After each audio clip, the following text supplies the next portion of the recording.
hari ini saya sedang berada di Timika, khususnya di Timika. Kemarin saya di Merauke, dan sebagaimana saya sudah sampaikan, saya selama PON, sejak persiapan sampai dengan PON berakhir, saya berkantor dari Papua. Tentu akan lebih banyak di Kabupaten dan Kota Jayapura, karena di sana yang banyak pelaksanaan, ya, banyak cabur, banyak venue yang ada di sana. Kalau di klaster Timika ini ada 9 cabur, 12 disiplin, dan 156 nomor pertandingan. Jadi cukup banyak.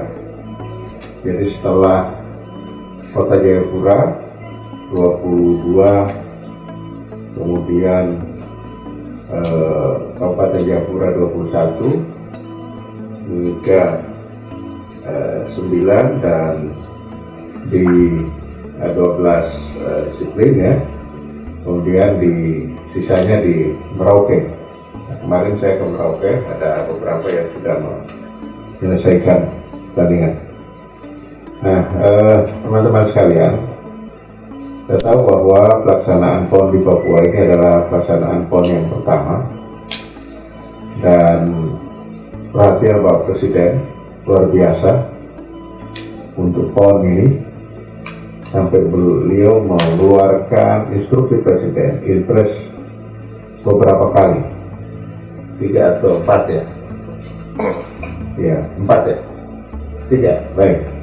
3 Inpres yang keluar untuk mendukung PON di Papua ini. Dan sebelumnya, pelaksanaan PON-PON sebelumnya itu tidak ada Inpres sebanyak ini. Jadi luar biasa perhatian Bapak Presiden Pak Joko Widodo pada Papua. Dan juga satu keistimewaan lagi, biasanya itu hanya dikerjakan oleh panitia besar, KONI, kemudian juga pemerintah daerah dan Kemenpora. Tapi untuk PON Papua, PON ke-20 dan nanti Peparnas yang ke-16, itu hampir semua, ya, hampir semua kabinet itu turun ke Papua. Ini luar biasa.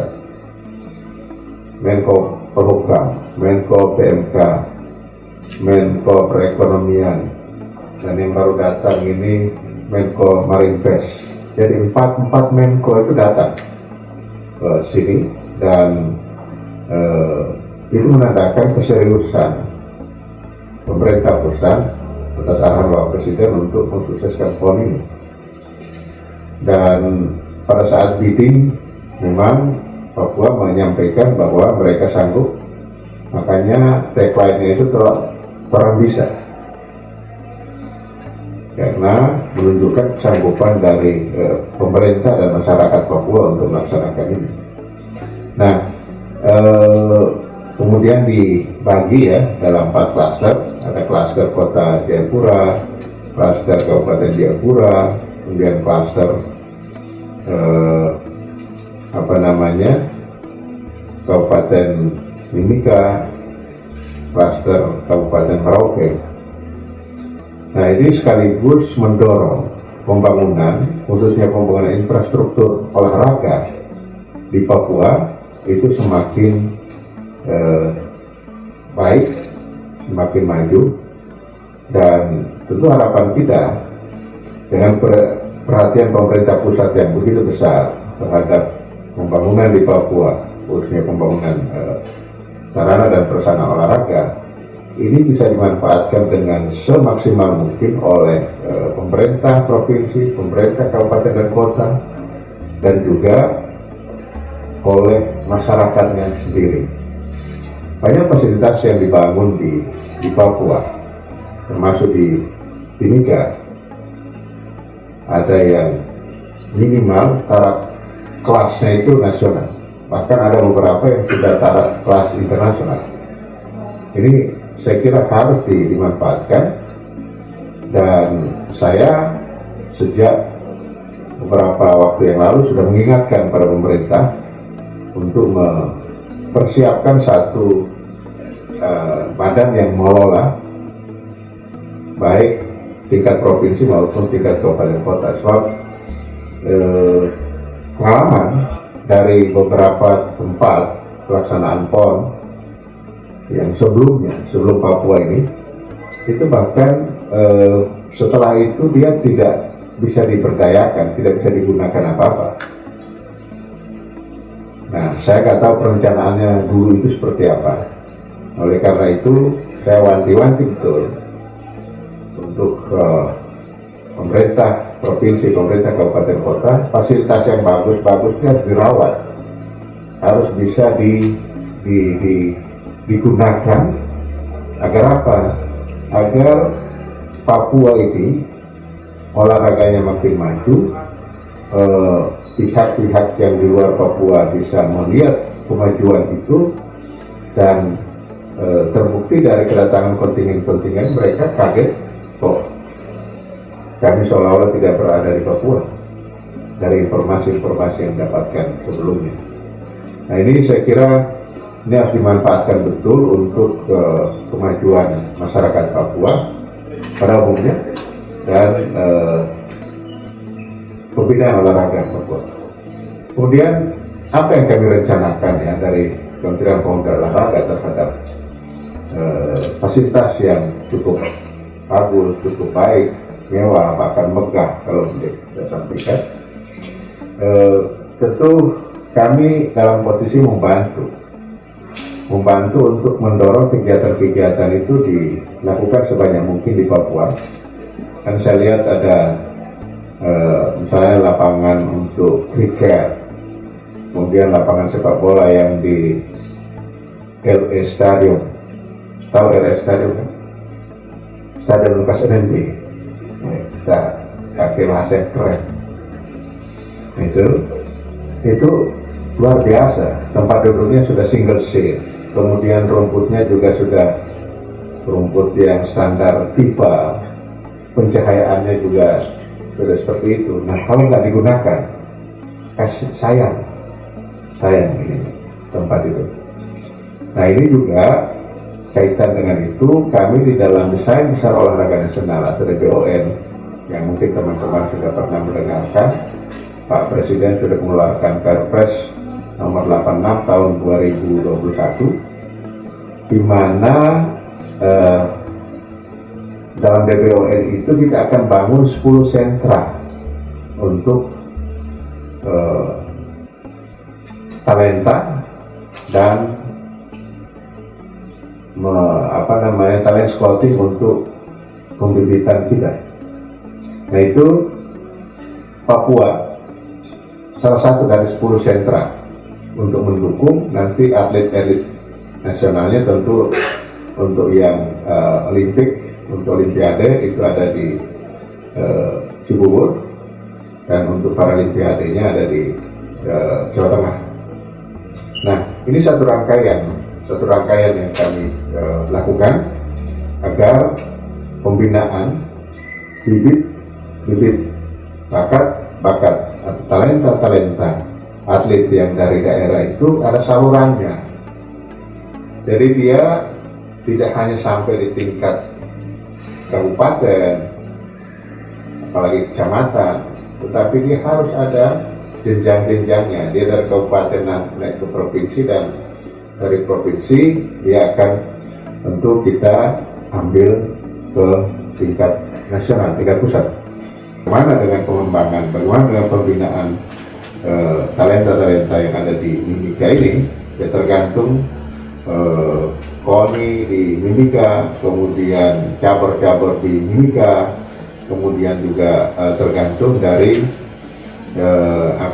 pemerintah kabupaten Mimika. Jadi itu sehingga kelahiran PON atau keberadaan PON ini menjadi titik awal dari kebangkitan prestasi olahraga Papua. Pak Gubernur, Pak LA pada saat dengan Pak Presiden kemarin bahkan di rapat kabinet terbatas beberapa saat yang lalu, beliau sudah menyampaikan permintaan supaya Papua ditetapkan sebagai provinsi olahraga. Gitu. Jadi apalagi kalau sudah diputuskan bahwa Papua menjadi provinsi olahraga, tentu ini akan menjadi pusat perhatian. Dan yang terakhir, saya akan mendorong perhelatan-perhelatan nasional sebisa mungkin, tentu atas persetujuan dari cabur dan daerah, kita akan lakukan di Papua. Nah, tetapi ini juga akan ditentukan dengan seberapa nyaman atau hospitality yang ditunjukkan oleh tuan rumah terhadap kontingen-kontingen yang datang. Kalau mereka merasa nyaman, mereka merasa senang berada di Papua, pasti begitu kita umumkan ada kejurnas apa gitu ya, ada turnamen apa di Papua, pasti orang akan berbondong-bondong datang ke Papua.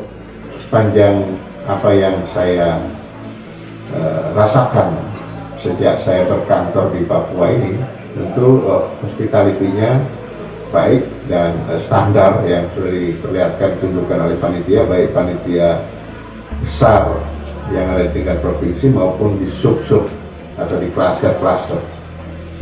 Dan saya kira itu akan menjadi modal besar buat Papua untuk bisa menjadi provinsi olahraga. Dan apresiasi masyarakat ya terhadap pelaksanaan upacara pembukaan kemarin luar biasa diapresiasi. Bahkan Pak Presiden itu sampai berkali-kali menyampaikan rasa bangga beliau terhadap upacara pembukaan yang kita lakukan kemarin, dan itu disaksikan oleh seluruh duta besar itu melalui virtual ya, secara virtual Zoom dengan hostnya dari Kementerian Luar Negeri, karena kalau mereka diundang datang ke sini tentu fasilitas juga harus kita perhitungkan betul, karena pasti akan banyak yang datang, sementara ketersediaan akomodasi dan lain-lain juga harus kita pikirkan. Berikan penilaian terhadap penyelenggaraan di Timika ini, itu sudah dalam keadaan baik ya, jadi mudah-mudahan sampai dengan akhir.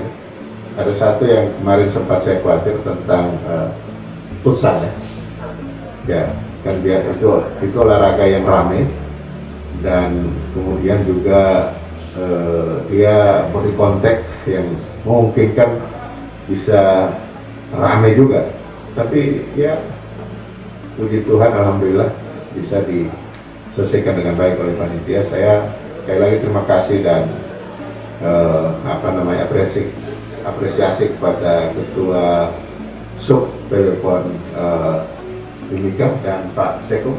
Terima kasih, luar biasa menjaga supaya semua pertandingan tetap baik, dan Papuanya sekarang peringkat 2 ya.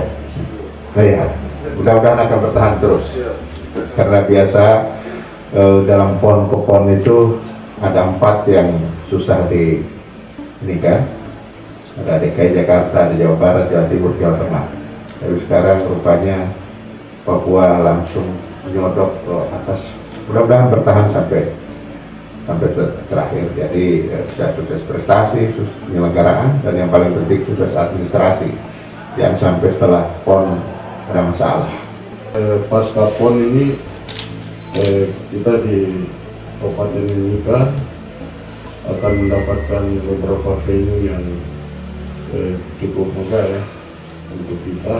Itu nanti akan dihibahkan dari PB PON kepada pemerintah Kabupaten Mimika dan pemerintah Provinsi Papua. Itu nanti setelah itu memang dalam rencana yang terdekat ini akan diserahkan ke, kalau di aturan undang-undangnya mengatur harus dikelola oleh Badan Layanan Umum Daerah ya, BLUD. Di semua yang bisa dilakukan oleh Badan Layanan Umum Daerah itu bisa dilakukan. Kan macam di kabupaten ini RSUD sudah jalan, di contoh juga di beberapa daerah-daerah lain semua sudah jalan.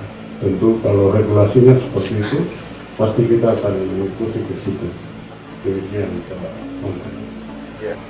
Untuk seluruh masyarakat Kabupaten Mimika, tidak terasa perjalanan kabupaten yang kita cintai ini sudah berusia 25 tahun.